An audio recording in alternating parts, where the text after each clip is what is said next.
Bruno, olhando agora para a situação japonesa, em pouco mais de uma semana, e estamos a falar de números difíceis de contabilizar, o Banco Central do Japão já injetou mais de PIB e meio português, é qualquer coisa, para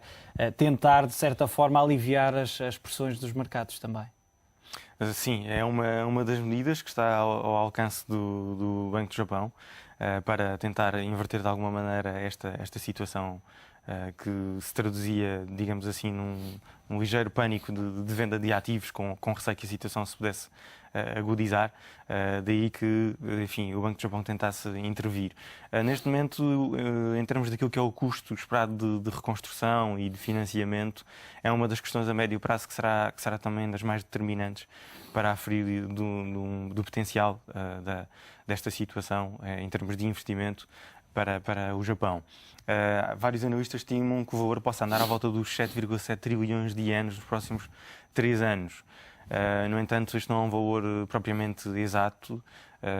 Ainda assim, eles estão a falar já, pelo menos de certeza, de 3 trilhões de ienes no próximo ano e depois no resto para 2013. Portanto, estamos a falar aqui num horizonte temporal a 2, 3 anos.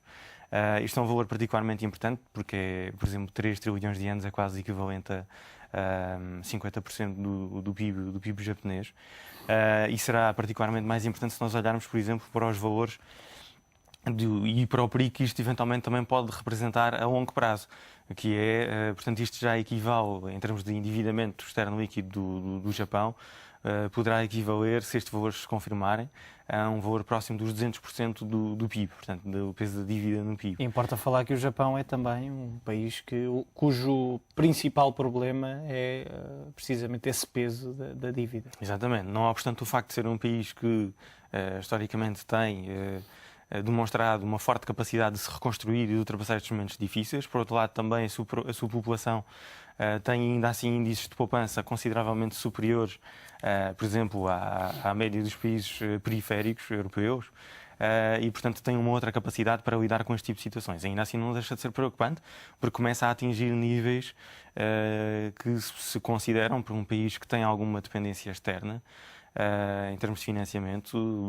bastante elevados e bastante preocupantes. E, portanto, é um perigo, deste ponto de vista, que o país depois possa ter que fazer um cenário inverso, digamos, depois de ultrapassar esta crise, daqui a 4 ou 5 anos, que é de tentar reduzir estes níveis de endividamento, estes níveis de alavancagem, e depois ter de passar por um processo de deflação que já sabemos que na história do Japão também já é um problema crónico. Exatamente, também é um problema crónico. Daí que as declarações do Warren Buffett sejam particularmente importantes, mais ainda, se calhar, do que a intervenção do Banco do Japão, porque,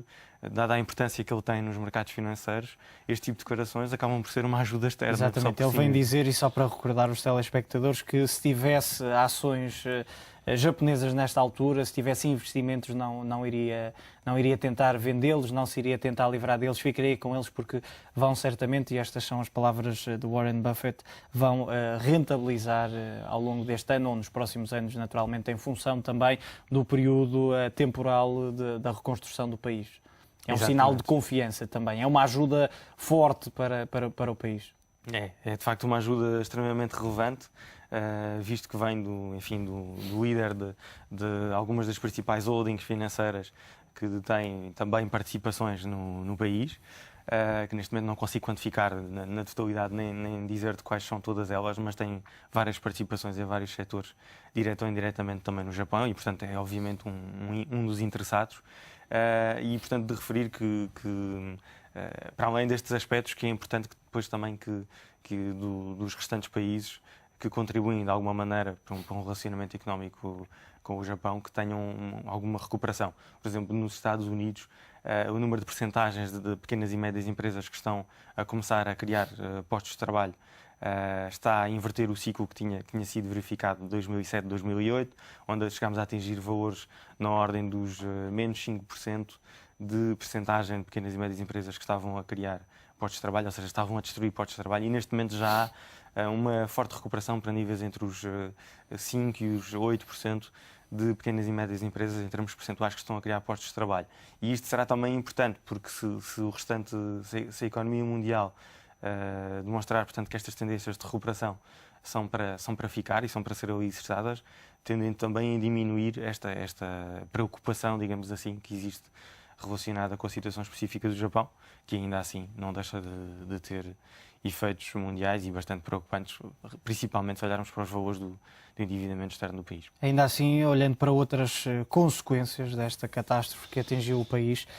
por exemplo, alguns gigantes, desde os produtores automóveis, como é o caso da Toyota, a Sony também a anunciar que tem 5 fábricas paradas e, estando paradas, poderão estar, não é apenas o dinheiro que está parado, podem criar-se também prejuízos. É também um fator extra que dificulta esta tarefa difícil de reconstrução, de, no fundo, voltar o país a entrar nos eixos e voltar àquele que é o andamento normal da terceira maior economia do mundo.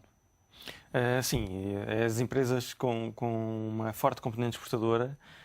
e que já chegam a dominar em termos de cota de mercado, como é o caso da Toyota e como são o caso de outras empresas japonesas, têm de facto esta grande dificuldade neste momento de conseguir responder a esta retoma económica. Não obstante o facto de, no curto prazo, mais do que provavelmente, muitos dos contratos já estão assegurados, não é? E desse ponto de vista, o risco financeiro será tanto maior quanto mais esta situação se prolongar no tempo. Portanto, digamos que se ultrapassar, enfim,